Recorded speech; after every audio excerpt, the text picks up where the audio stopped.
Monsieur le Président, Excellences, Mesdames et Messieurs les membres du Conseil, permettez-moi au nom du gouvernement de la République démocratique du Congo de féliciter la France pour sa présidence du Conseil ce mois d'avril et de remercier sa délégation pour l'organisation de cette réunion ainsi que pour le dialogue interactif tenu la semaine dernière.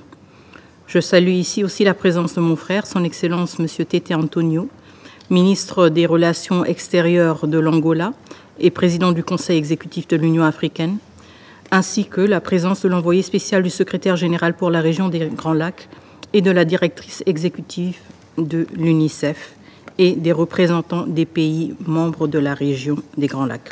Monsieur le Président, depuis l'adoption de la résolution 2773, 54 jours se sont écoulés, marqués par l'attente, l'inertie et la poursuite des violences. Sur le terrain, rien n'a changé. Les violations persistent, les tensions s'aggravent et la paix demeure hors de portée. Le dernier rapport du secrétaire général est sans équivoque. Les aéroports de Goma et de Bukavu restent sous le contrôle effectif du M23 et des RDF. Dans les zones occupées, les exécutions sommaires, enlèvements, enrôlements forcés et atteintes aux droits fondamentaux se multiplient. Une dérive plus grave encore s'installe, l'imposition d'un ordre politico-juridique parallèle fondé sur la force au mépris de l'autorité souveraine de l'État congolais. À cette dynamique de prédation politique et militaire s'ajoute une autre urgence tout aussi tragique, la crise humanitaire. Comme l'a souligné le secrétaire général dans son rapport, ainsi que la directrice exécutive de l'UNICEF, elle a atteint un seuil critique. Plus d'1,5 million de nouveaux déplacés, des zones entières inaccessibles et une intensification des attaques contre les camps de déplacés et les centres de soins. Parallèlement, les coupes budgétaires imposées aux agences humanitaires du système des Nations Unies compromettent gravement les capacités d'intervention. Les besoins explosent, les ressources s'effondrent et l'espoir s'efface. C'est un appel solennel que nous lançons à la communauté internationale. L'urgence humanitaire en République démocratique du Congo ne peut plus attendre. Il en va de notre devoir moral, mais aussi de la stabilité régionale. Les flux de réfugiés vers les pays voisins fragilisent les écosystèmes sociaux déjà précaires et nous devons le dire avec lucidité. Le retour des déplacés et des réfugiés, dans un contexte d'occupation prolongée et de tentatives de repopulation imposée, est une question hautement sensible. Elle touche à la cohésion sociale et à la mémoire des territoires. Mal gérée, elle deviendra un terreau fertile pour des conflits futurs. Mr. President, the adoption of Security Council Resolution 2773 marked a turning point. It carried the authority of this Council, and yet, 50 days later, the situation on the ground remains unchanged. The RDF M23 coalition continues its violation as if the Council's will had never been expressed, as though the resolution were destined to remain a dead letter. We say otherwise. This resolution is a living instrument adopted to protect lives, restore legality, and preserve peace.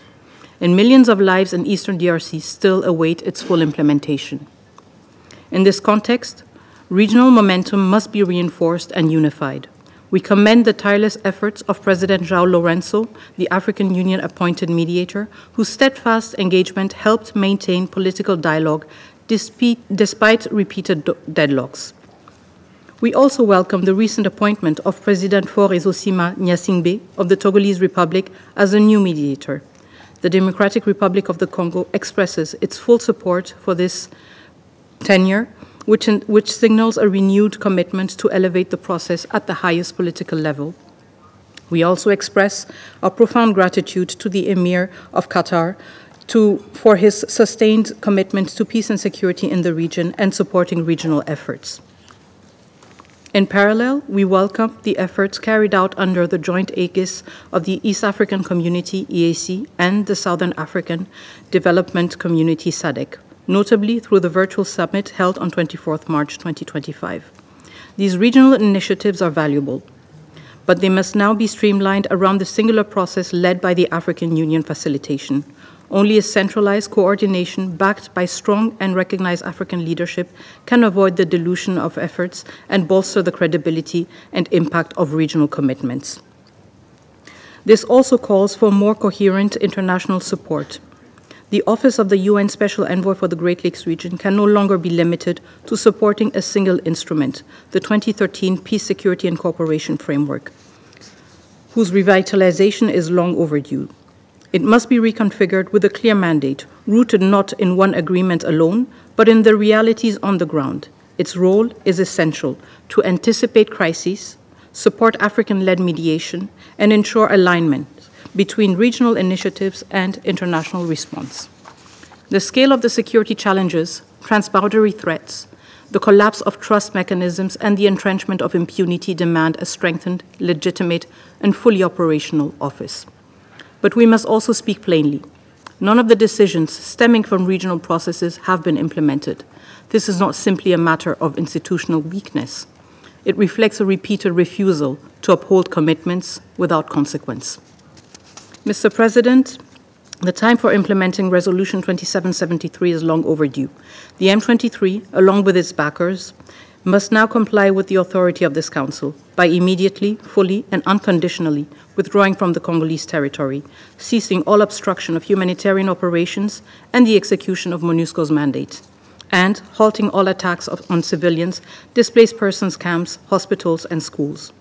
But as clear as these measures may be, they will remain ineffective without a credible verification mechanism. As highlighted by the Secretary General in his report, violations persist with complete impunity, and the regional verification mechanisms outlined in the Luanda process have proven inoperative, in large part due to the non-participation of certain states. The DRC therefore proposes the establishment of a strengthened monitoring mechanism anchored in the Security Council's existing structures. The group of experts under the 1533 sanctions regime, working in coordination with MONUSCO and the Office of the Special Envoy for the Great Lakes region, could be tasked with producing regular, verifiable reports based on clear indicators and formally transmitting them to the Council and the Sanctions Committee. Such a mechanism would reinforce the reach of the resolution and provide the Council with a concrete and responsive accountability tool. Ground-level monitoring, especially of ceasefire and compliance with Council resolutions, lies at the heart of United Nations peacekeeping. MONUSCO, in that context, remains the most appropriate and capable extension of the Council's presence in the field. It remains, to this day, the only entity with the mandate, presence, and operational capacity to fully carry out that role. The DRC reiterates its full confidence in the United Nations and its representations in the DRC and the region. We firmly condemned the repeated, baseless, and undignified attempts to delegitimize the UN, its missions, and their leadership, attacks systematically spearheaded by Rwanda. This double standard is untenable. A state simultaneously contributing troops to peace operations and benefiting from the appointment of a special representative of the Secretary General, and at the same time leading a defamatory campaign against the United Nations, all while profiting from its legitimacy to sustain its military apparatus and salvage what little remains of its international reputation. Monsieur le Président, dans le cadre du soutien à la résolution 2773, certains acteurs se sont déjà mobilisés en imposant des sanctions ciblées contre le Rwanda et le M23. Cela mérite d'être salué.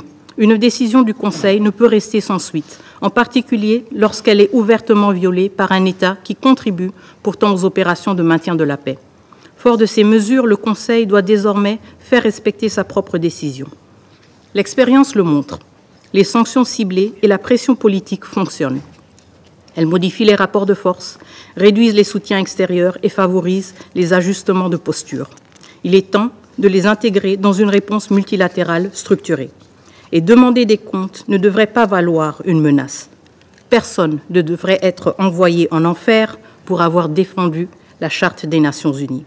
La République démocratique du Congo recommande ainsi de constater formellement le non-respect de la résolution 2773 par le Rwanda, de mettre en place un mécanisme de suivi assorti de mesures coercitives progressives, de sanctionner la chaîne de commandement des RDF et des décideurs politiques responsables, de révoquer le statut du Rwanda comme pays contributeur de troupes, d'imposer un embargo sur les minerais rwandais issus de l'exploitation illégale en RDC et d'instaurer un régime de notification obligatoire sur les transferts d'armes à destination du Rwanda. Ces mesures sont fondées dans les faits, le droit et le mandat même du Conseil de sécurité. Sans ce fait palpable, il est fort évident que le Rwanda et le M23 puissent entraîner la perte totale de l'autorité de ce Conseil, non seulement aux yeux des populations congolaises meurtries depuis 3 décennies, mais aussi aux yeux de toutes les nations du monde qui croient encore à la mission universelle de ce Conseil. Monsieur le Président, Mesdames et Messieurs les membres du Conseil, alors que ce Conseil délibère, les populations de Goma, de Bukavu, et de l'Est de la République démocratique du Congo en général subissent chaque jour les conséquences de l'inaction. Elles ne sont pas oubliées, leur souffrance est visible, leur résilience force le respect, leur dignité demeure intacte et notre unité nationale inébranlable. Avant que l'espoir soit ravivé par la résolution 2773 ne s'éteigne, la République démocratique du Congo appelle ce Conseil à décider sans délai des organes chargés de son exécution, évaluer clairement les conséquences de non-respect, y compris par des sanctions ciblées, et mettre en place un mécanisme de suivi garantissant la redevabilité et la cohérence de la réponse internationale. Alors que ce Conseil délibère, les populations de l'Est de la République démocratique du Congo continuent de subir les conséquences de l'inaction. Monsieur le Président, Mesdames et Messieurs les membres du Conseil de sécurité, je souhaite conclure cette intervention sur une note de mémoire. Avril est un mois de recueillement, celui où nous commémorons le génocide rwandais, le génocide contre les Tutsis. Ce drame a, à juste titre, marqué la conscience mondiale. Mais il a aussi déclenché une autre tragédie, plus longue et souvent tue, celle du peuple congolais. Depuis 30 ans, l'Est de la République démocratique du Congo subit les répliques de cette horreur initiale. Il a absorbé, seul, le choc d'une instabilité régionale née de la fuite des génocidaires, de la prolifération des groupes armés et d'une logique de représailles sans fin. Cette situation trouve son origine dans les décisions, entre autres prises en 1994 par la communauté internationale, sous l'impulsion du Conseil de sécurité, à travers notamment la résolution 918, qui a encouragé les autorités zaïroises d'alors à ouvrir leurs frontières pour accueillir les réfugiés rwandais. Ces décisions, prises sous la pression de l'urgence humanitaire, ont eu pour effet d'importer le conflit, permettant à des responsables du génocide de se retrancher à l'intérieur de notre territoire. Depuis lors, la République démocratique du Congo est caractérisée par des cycles récurrents de violence et d'ingérences violentes, initialement justifiées par des préoccupations sécuritaires, mais éventuellement motivées par des gains économiques et l'exploitation de nos ressources. Nous, Congolais, appelons cette tragédie un génocide, un génocide motivé par la quête de profit à travers l'anéantissement des populations vivantes sur des richesses convoitées. Un projet de terreur et d'effacement humain toujours à l'œuvre dans nos régions les plus riches, sous des prétextes sécuritaires détournés. Sortir de ce cycle exige plus que des résolutions. Il faut reconnaître l'humanité et la souffrance de l'autre, même lorsque les récits divergent. C'est dans cet esprit que nous affirmons. Les FDLR n'ont pas vocation à rester en République démocratique du Congo. Ils doivent rentrer au Rwanda. Leur présence alimente un prétexte commode à des interventions injustifiables. Et le Rwanda doit reconnaître cette réalité comme une part de son propre héritage. Il est temps de refermer cette parenthèse, de cesser définitivement de recycler les FDLR comme l'a documenté le groupe d'experts des Nations Unies. Nous le disons aussi sans ambiguïté. La République démocratique du Congo, en République démocratique du Congo, aucune communauté n'est persécutée sur des bases ethniques. Les allégations de ciblage sont fausses, fabriquées pour justifier des violations graves du droit international. Enfin, nous rappelons une autre tragédie de la région des Grands Lacs, trop longtemps restée dans l'ombre. Le génocide des Hutus au Burundi en 1994. Perpétré dans le silence, il a coûté la vie à des dizaines de milliers de civils. Nous saluons la démarche du Burundi auprès des Nations Unies pour en obtenir la reconnaissance. La République démocratique du Congo soutient pleinement cette initiative au nom d'une mémoire équitable et réconciliatrice. Si nous voulons qu'avril devienne un mois de mémoire partagée et non instrumentalisée, nous devons tous, États, peuples et institutions, oser regarder l'histoire dans toute sa complexité, sans hiérarchiser les douleurs, sans manipuler les morts. Je vous remercie. Je remercie Madame la ministre d'État pour sa déclaration Et je donne maintenant la parole à Monsieur le représentant du Rwanda.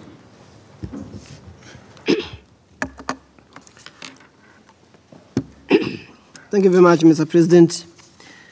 Mr. President, I want first to thank his special envoy Shir for his comprehensive briefing, as always, and thank you for your efforts. We thank also UNICEF Executive Director for your comprehensive briefing. Thanks to the Honorable Minister of Foreign Affairs of Angola for his comprehensive briefing, and I also thank Council members for your thoughts on the subject matter. Mr. President, Rwanda begins with reaffirming our sincere commitment to regional peace and cooperation.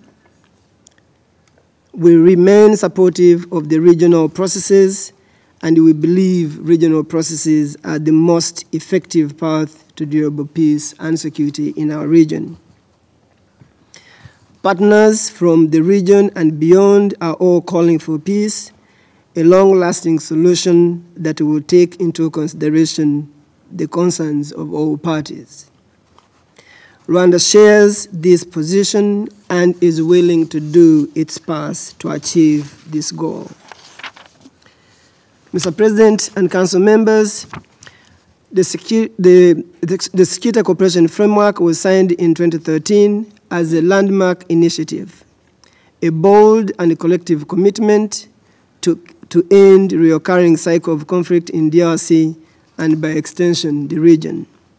It was meant to address the root causes of instability and build mutual trust among states and among the peoples of the region.